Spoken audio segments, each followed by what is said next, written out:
Metre से नीचे की चोटियों को संरक्षण से बाहर करने के सुप्रीम कोर्ट के फैसले को लेकर यूथ कांग्रेस ने अरावली बचाओ सद्भावना संकल्प अनशन शुरू किया है। साइबर सिटी गुरुग्राम में हवन यज्ञ कर भविष्य को बचाने के लिए अरावली सत्याग्रह पर बैठे यूथ कांग्रेस के प्रदेश अध्यक्ष निश्चित कटारिया ने कहा कि इस फैसले से अरावली पर संकट आ सकता है। निश्चित कटारिया का कहना है कि अरावली दिल्ली एनसीआर के लिए प्राकृतिक सुरक्षा कवच है। हरियाणा प्रदेश यूथ कांग्रेस द्वारा पिछले कई लंबे समय से पूरे हरियाणा में जो अरावली का जो आंदोलन है उसको लेकर यूथ कांग्रेस सड़कों पर है। आज उसी को लेकर गुरुग्राम में अरावली सत्याग्रह के नाम से आज यहाँ पर अनशन किया गया और हवन किया गया कि जो ये तानाशाही सरकार है इसको सद्बुद्धि आए। और जो अरावली को लेकर कांग्रेस के पूर्व खेल मंत्री सुखवीर कटारिया ने भी अपनी प्रतिक्रिया दी है और कहा कि अरावली दुनिया की सबसे पुरानी पर्वत श्रृंखलाओं में से एक है जो लाखों साल पहले बनी थी। अरावली पर सुप्रीम कोर्ट के फैसले के हिसाब से पूरी अरावली को खत्म कर दिया जाएगा। अरावली इलाके में 100 मीटर से कम ऊंचाई वाली पहाड़ियों को अपने आप जंगल के तौर पर क्लासिफाई नहीं किया जा सकता।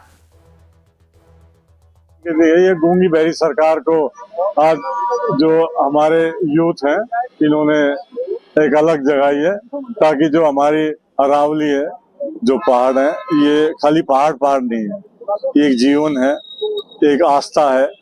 और इस आस्था के प्रति हर बरादरी का, हर छोटे का बड़े का, आज जो हमारे सांस ले रहे हैं, आज जो हम यहाँ पूरे जो 4 स्टेट हैं हरियाणा, राजस्थान, पंजाब है, दिल्ली और अपने हिमाचल तक ये लंग्स ऑफ पीपल। तो निश्चित रूप से आप देखो कि जो इस सरकार ने जो फैसला और जो सरकार ने जो आदेश करवाया कोर्ट के थ्रू, निश्चित रूप से एक ये आत्महत्या की। अरावली को लेकर दिल्ली से हरियाणा और राजस्थान में प्रदर्शन हो रहे हैं। वहीं मामले को लेकर इंटक नेता अमित का कहना है कि 2 अक्टूबर 2025 को गुरुग्राम की धरती से ग्रीन अरावली अभियान चलाने वाले देश के पर्यावरण, वन एवं जलवायु परिवर्तन मंत्री की बड़ी बातें आज बौनी साबित हो रही है। लोगों को अरावली बचाने के लिए रोज 1 घंटा काम करने का आह्वान करने वाले मंत्री की बातें आज गुड़गांव की जनता के साथ धोखा नजर आ रही है।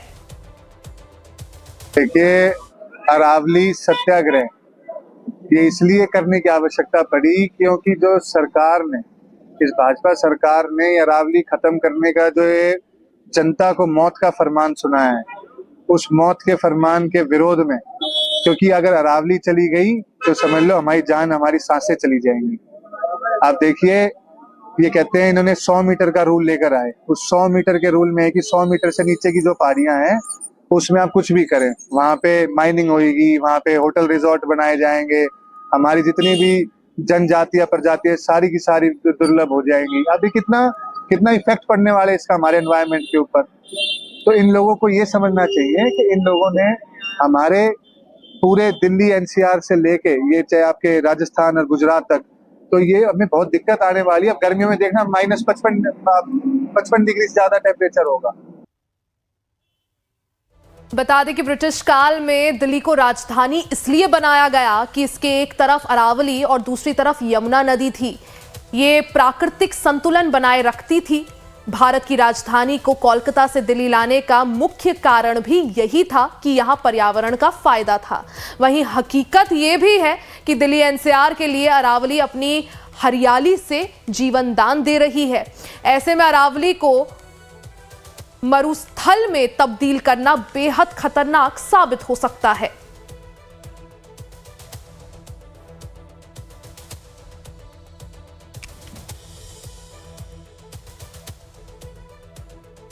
और खबर अमरोहा से है, जहां अमरोहा में फास्ट फूड खाने की वजह से 16 साल की लड़की आहाना की मौत हो गई। डॉक्टरों ने बताया कि ज्यादा फास्ट फूड खाने की वजह से लड़की की आंतें आपस में चिपक गई थी, जिससे पाचन तंत्र पूरी तरह से डैमेज हो गया था। डॉक्टरों के काफी कोशिश के बाद भी उसे बचाया नहीं जा सका। घर वालों का कहना है कि आहाना बचपन से ही घर के खाने की जगह चाउमीन, पिज्जा, बर्गर की खाती थी, वहीं उसके मौत की वजह बन गई। आहाना के घर वालों ने बताया कि एक दिन उसके पेट में तेज दर्द हुआ। उसके बाद आहाना को कई डॉक्टर से दिखाया गया, लेकिन आराम नहीं मिला। बाद में उसे एम्स में भर्ती कराया गया। एम्स के डॉक्टरों ने बताया कि उसकी आंतें आपस में चिपक गई हैं। काफी इलाज चलने के बाद भी उसकी हालत बिगड़ती चली गई।